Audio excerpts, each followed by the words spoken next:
your boy, MisterChefx. So wake up, YouTube. Get that crust out your eye, wipe your nose, brush your teeth, and let's get into it. UFC 246 Conor vs. Cowboy is almost here. It's the first UFC event of 2020, and it's the return of Conor, and I am so hyped for it, man. So hyped. I wanted to not only break down the fight and give my prediction, but also analyze the lead up to UFC 246 and consider the implications if McGregor were to win or lose, since it is his return to the octagon, and as per usual, the spotlight is on him. We are a few days out from UFC 246, and it's finally starting to feel like a McGregor fight is happening this Saturday. Yesterday, we got to see the first press conference with Conor and Cowboy, and it was simultaneously amazing and boring. Amazing in the sense that Conor's back. We got some funny lines from him and Cowboy, and goddamn, did you see Cowboy's suit? Woo-wee! Red Dead Redemption, who? But yeah, it was a rather calm and respectful press conference, which isn't what we're used to with Conor. You know, there were no tactics to get in Cowboy's head, no witty lines or belt snatching or hilarious insults from McGregor, but rather words of respect for each other's skill from both Conor and Cowboy. And while it may not be the same hype or anticipation or drama as there was for Conor vs. Khabib or Conor vs. Floyd, real UFC fans know who the f*** Cowboy Cerrone is and how electric this fight will be between the two come Saturday. Outside of the press conference, there's been nothing but a few interviews from Conor and Cowboy, and both had calm demeanors and words of respect for their opponent. This is par for the course for Cowboy Cerrone, but I've been listening to Conor, and honestly, it feels like he's a different person.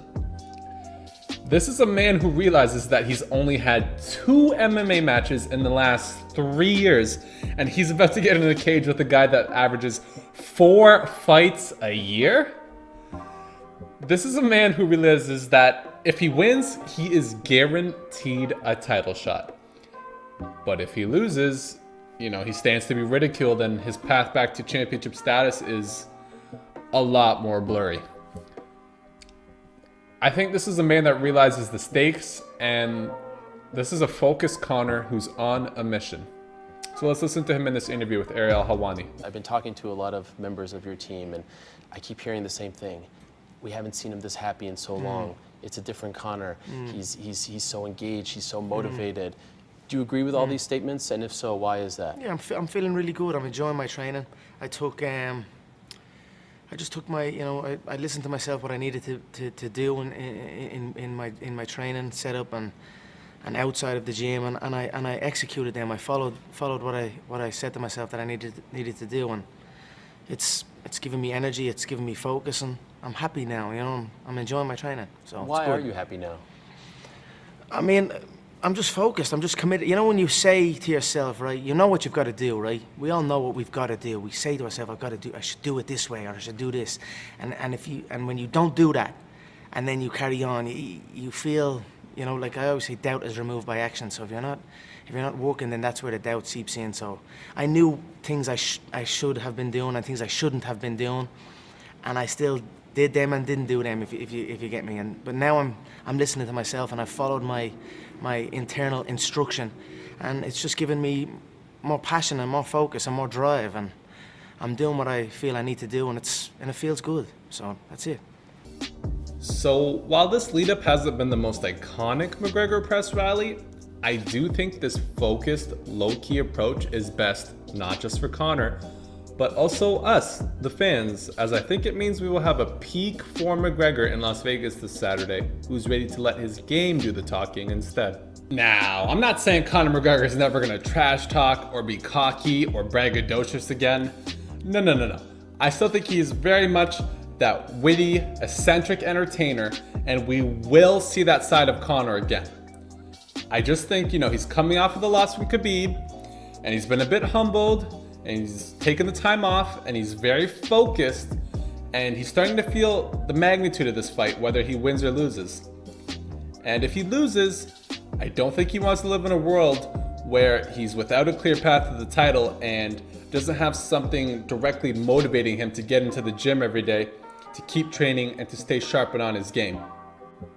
Now, with all that said, Let's break this fight down. Up next, it's a welterweight matchup between Conor McGregor and Donald Cerrone. Now I'm going to be honest. Nobody knows who the hell is going to win this fight. These are two MMA legends going head to head. Every analyst or fighter I've listened to have all said the same thing pretty much. For McGregor to win, he has to start out electric and end the fight with a KO early, but if the fight goes late, then it's Cowboy's victory. When asked to differentiate between the two and make their pick on who they think will win, they're all pretty unsure and dance around making a choice.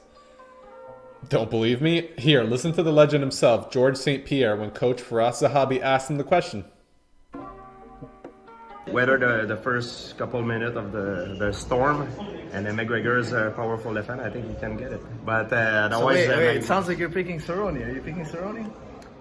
it depends what will be his approach, what tools he's gonna use. So if he wrestles round one, you think he has a good chance to win?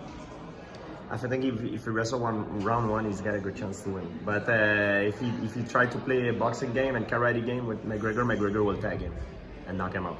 So final thought? It's a hard man. This is a testament to how difficult of a fight this will be for McGregor, as Cowboy is as bad of a mother trucker as they come. Let's first look at the strengths and weaknesses of the fighters, and then I'll give you my prediction and how I think it will play out.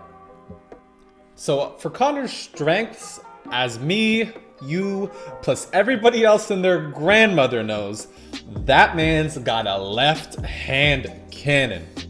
That, coupled with his pseudo boxing, pseudo karate, teep heavy, unorthodox, southpaw striking makes him very unique and very deadly. His stance is awkward to fight against, and his precision, timing, and setups are masterful. And it's all to get you to forget about his left hand 12 gauge shotgun for half a second, and then boom! You're waking up on the canvas wondering what year it is.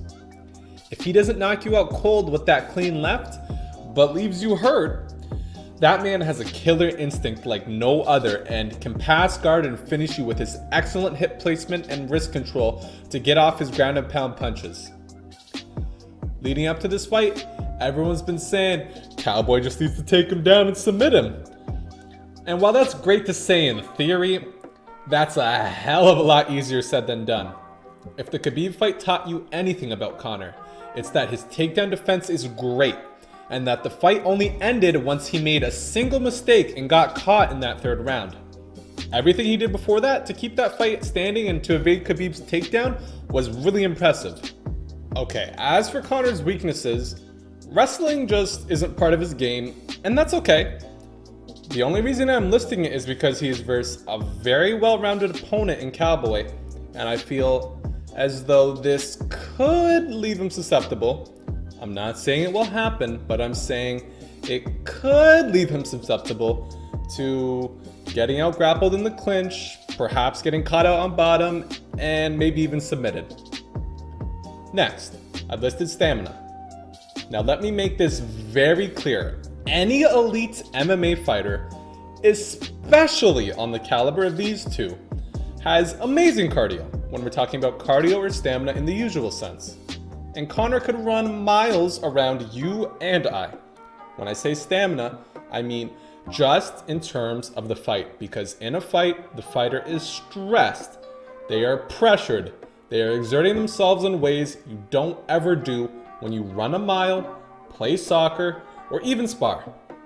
Conor is an electric fighter who comes out guns blazing, and as we've seen in the past, he can gas out in later rounds. I believe if this match was at lightweight, then it would be a lot more favored towards Conor, and the Vegas odds even agree with me, as the lines shifted away from Conor a few points when it came out after the fact that the match was going to be held at welterweight. And that's honestly just because Conor is an undersized welterweight.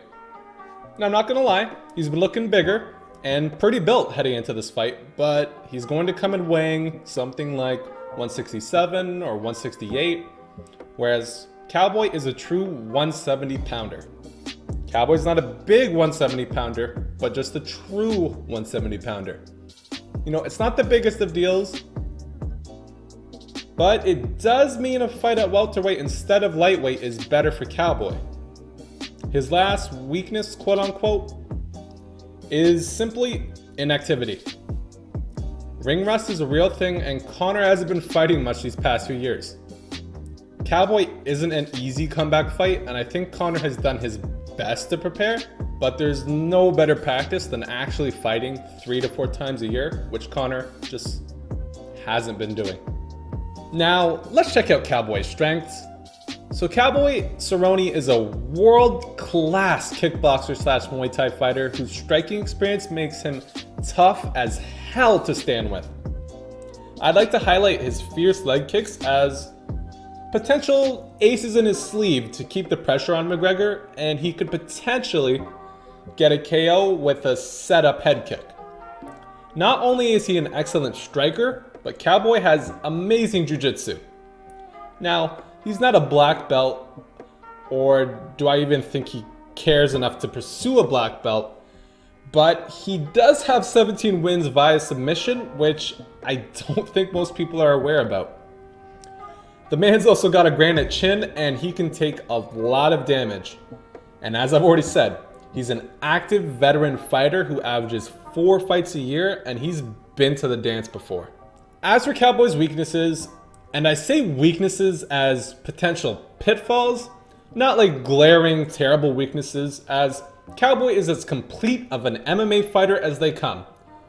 But the first thing I'd say is, he's a slow starter. Cowboy is the definition of a 5-round fighter. He likes to pace himself, figure out his and his opponent's timings, and then ramp it up in the later rounds. But this could prove dangerous if he's not ready for Conor's aggressive openings. Next would be the fact that while Cowboy does have a granite chin, he also does take a lot of damage, and sometimes he takes too much, and that can cost him the fight, as evident in the Justin Gaethje fight. Plus, Conor hits different, so you can't mess around and just eat his punches. Another weakness is, believe it or not, Cowboy's body. He's even admitted this and come out and said that he's had surgery on his gut and that body shots hurt him extra.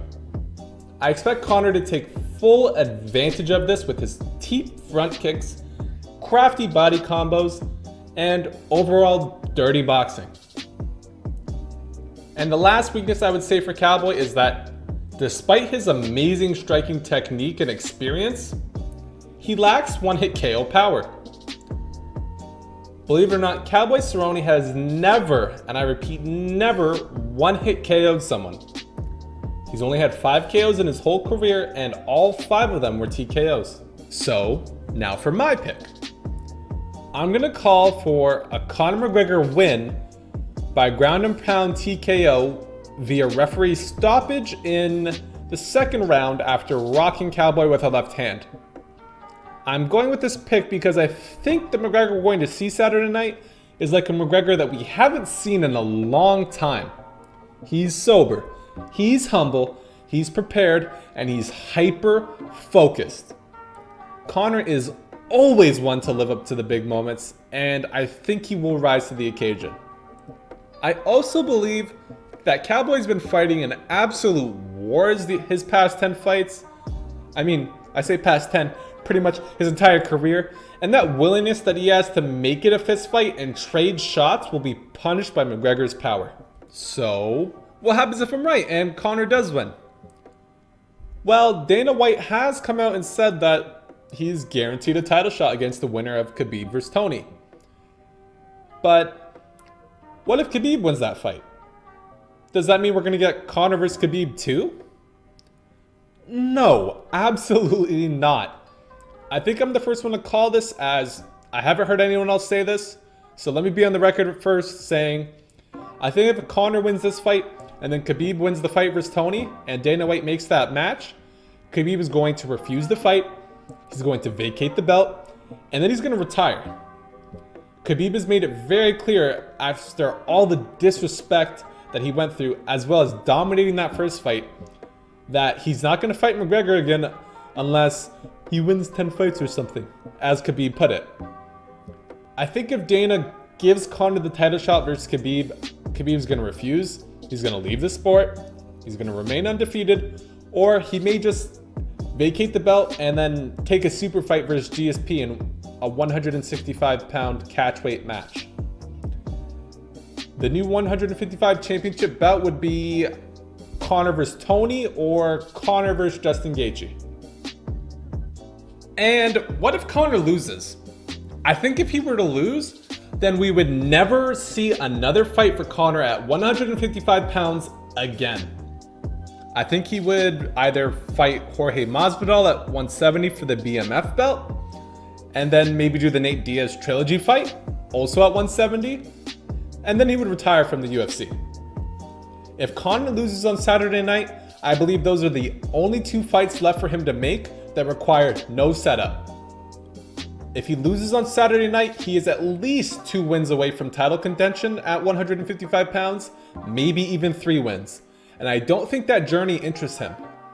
I see him making those 2 mega fights with Masvidal and Diaz and then piecing out into Hollywood or the WWE sunset.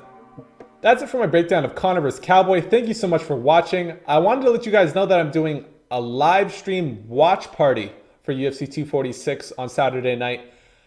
That's going to be on my Twitch, twitch.tv/MisterChefx. Link will be in the description. We're going to be watching some UFC content on YouTube before the prelims at 6:30 p.m.